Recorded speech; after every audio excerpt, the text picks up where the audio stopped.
And thank you. Your time now is 12:16. Meteorologist Damon Matson is joining us now with the first look at the weather. And Damon, how are things looking? We have some concerns out there. It's still a DMV first warn day, right? Right. Yeah, we're watching several different things here. Heavy rainfall chief among them, but there is some severe weather just off to our west that we're keeping our eye on as well. So let's break this down for you folks. It's going to be an active day here today, and then also as we roll into your Wednesday. Now, here's a live view, at least what we can see, of the National Cathedral.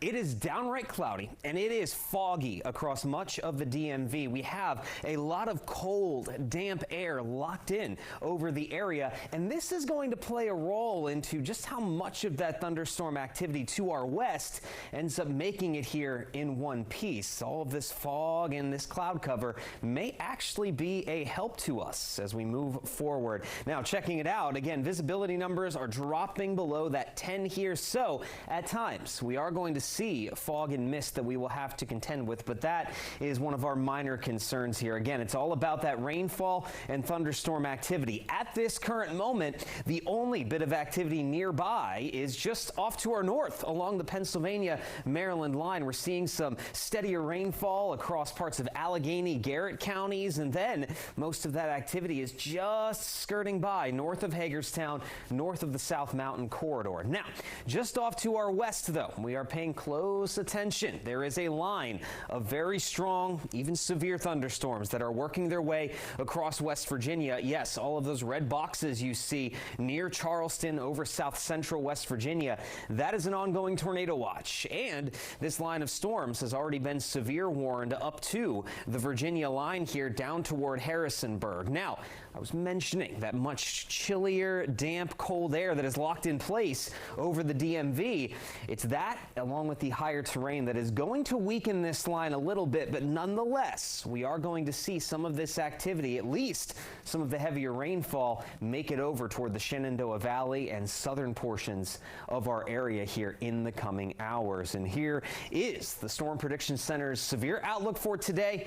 It is not looking good. Back toward the Ohio River Valley, they are still under a level 4 out of 5 risk for severe weather there in the red. But notice how that severe risk drops off significantly as we move to the east into the DMV. So that means, yes, we could have a couple of severe storms before all is said and done here today. But nonetheless, it is that colder air that is going to possibly be our saving grace at the end of the day. In terms of severe weather, that doesn't mean we're out of the woods in terms of rainfall. Here's a look. As we go over the next couple of hours, that line of thunderstorms will slowly make its way toward us here. We could see a little bit of that activity make it out toward I-81 by 2 to 3 o'clock before it totally weakens away. But then our attention turns to later on this evening. There is more activity back toward Kentucky, again, the Ohio River Valley, that could then push its way toward us later this evening, going into the overnight hours. This is when we may see 1 or 2 thunderstorms, and more importantly, look at how heavy that rainfall is. It is going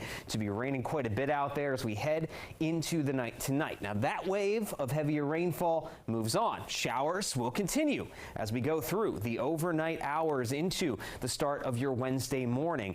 Then the primary cold front with this storm system will start to push toward us as we head more into the day tomorrow. It will continue to rain on and off, but eventually we will see a broken line of thunderstorms come in behind some of this steadier rainfall as we approach midday tomorrow. This is 11 a.m. Moving on toward noon, there's that cluster of thunderstorms that we could end up seeing right through the middle of the day tomorrow, push across from west to east the entire DMV, with the I-95 corridor, the DC Metro, potentially seeing some of this thunderstorm activity shortly after lunchtime, 1, 2 o'clock tomorrow afternoon. Once that line pushes through, we're finally clear, as we will start to see things improve ever so slightly. We at least wrap up the severe and flooding threat by the end of the day tomorrow. So DMV first warn days today, tomorrow, as we deal with this rainfall and the storms. We stay windy, but we'll see those showers come to an end Thursday into Friday.